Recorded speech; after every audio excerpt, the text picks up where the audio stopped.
everybody. We're here at the AAAOM conference in Chicago, Illinois. My name is Lauren Brown, and I'm from TCM Radio at www.ChineseMedicineTools.com. And today we're here with John O'Connor from Eastland Press. John, how are you doing today? Very good, thank you. So we had a chance to talk a couple of times during the conference, and I thought it was really interesting that you're actually not just into selling books. You have a little bit of a history with Chinese medicine, and I thought it'd be neat to start from the beginning and to find out how is it that you are here selling Chinese books, and how did it all begin? Okay, sure. Going back to the mists of early history, I was in 1973. I went out to Macau to study Chinese, and the purpose at that time was to find an entry onto the mainland. This was just after Nixon's ping-pong diplomacy, and I thought things were opening up enough so that individuals like myself would be able to go in and study in China, travel around. I wanted to do a little writing, but no such luck.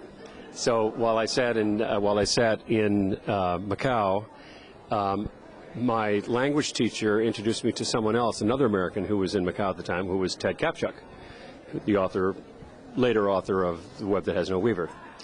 And Ted had been kicked out of Taiwan, where he had attempted to study Chinese medicine, was looking for a school where he could study Chinese medicine because of his hippie ways, and then had gone to Hong Kong to look for another school. There was nothing of the sort. Ted had run into Benskey, who had left the University of Michigan after studying Chinese for a couple of years, was out and was also looking into the possibility of finding a school of Chinese medicine. And for our listeners, Benskey, the author of? The author of the Materia Medica, Chinese Herbal Medicine, Materia Medica, and Formulas and Strategies. So, as it turned out, there was a group of overseas Indonesian Chinese who were stuck in Macau because of the anti-Chinese riots which were then sweeping Southeast Asia, largely in response to the Cultural Revolution, which threatened to overthrow the governments of those countries. There were substantial Chinese minorities in all of the countries in Southeast Asia. So, being stuck in Macau, some of the Indonesian overseas Chinese who had studied Chinese medicine on the mainland decided to open up a clinic and then a small school. So this was Ted and Dan's chance to actually study in a school of Chinese medicine.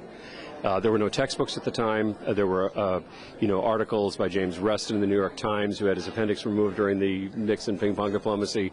There was a book out by Felix Mann, a paperback book on acupuncture, but there were really no textbooks at all. So they used Chinese books in their classes, and all instruction was in Chinese. It was a very small class. I think there were only a half dozen students in the first class, and of which a third of them were Americans. So it was quite unusual in that sense. And in 1974, the year after, I think actually this was the year that they started the school, the Shanghai Institute of Chinese Medicine, Shanghai College of Chinese Medicine, published a very large book on acupuncture, which came out to Macau. We saw it and we decided this is the book that we have to translate. This is the book that we're going to use. So we proceeded to prepare a glossary of traditional Chinese medical terms, because there was no glossary at the time. There were dictionaries of Western medicine to Chinese, but there were no dictionaries of Chinese traditional terms. So we began to do a glossary, and then we systematically started to translate the book.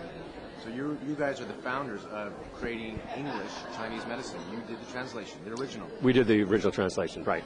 We thought initially that we could do it in about a year, right. which was, it was a book, it ultimately ended up to be a book of almost 800 pages, very dense pages at that.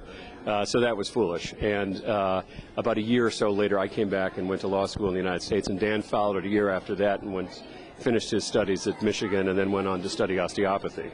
So over the course of the next several years, we finally finished off the translation, found that no publisher in the world that we could discover was interested in publishing the book, because there were really, I think at the time, there was only one school in the United States that taught acupuncture. That would have been New England.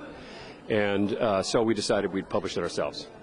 And that's how Eastland Press? That's how Eastland Press got started. We just, had to come up with a name, and we, Eastland sounded vaguely east, and that's where we picked up the medicine, so that was our name.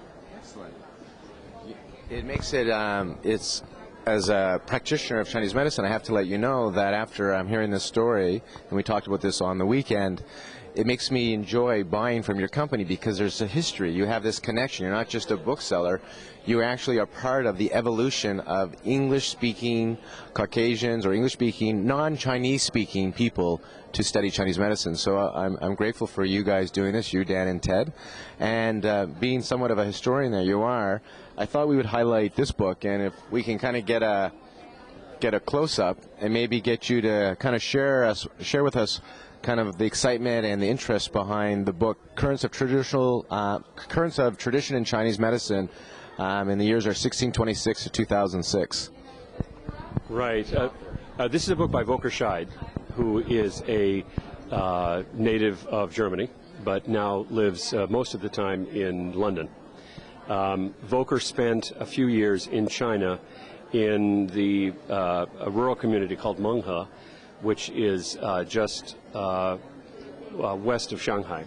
And Menghe was a town that became a center of a particular school, or what he calls current of Chinese medicine, beginning its origins he traces to the early 17th century, and which then picked up momentum and became a much more identifiable current, and especially in the 19th century. It was that current which eventually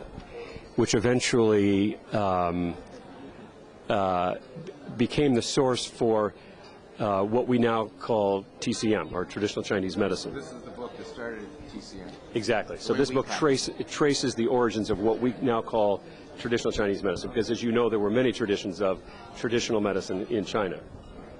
So Volker went in and tried to find those origins and how it was that a particular school or a particular group of physicians from a certain place, how they came to shape what we now practice as Chinese medicine. It's a fascinating history. So, you know, back then a lot of things were family secrets. So how did they get this family to do this? What was the deal that was cut?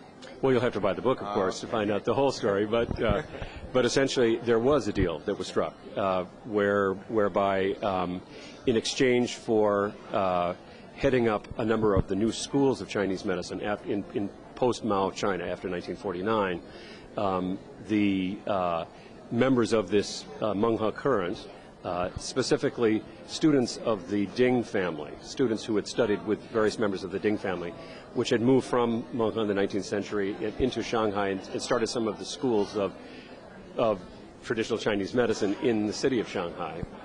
Their students, Qimbo Wei is a famous example, then became key proponents of the study of traditional Chinese medicine in modern China. So in exchange for divulging all of their secrets and their methods, and kind of taking it out of a family-oriented narrow lineage, whereby this knowledge was kept as semi-secret, or was passed on only to disciples, they made it accessible to the nation as a whole and ultimately to the rest of the world. Thank you very much. So this has been John O'Connor, Eastland Press, and the book we just discussed is Currents of Traditions in Chinese Medicine. And John, it's been a pleasure chatting with you all weekend. You've got lots of little pieces of history to share, and I look forward to seeing you at other symposiums.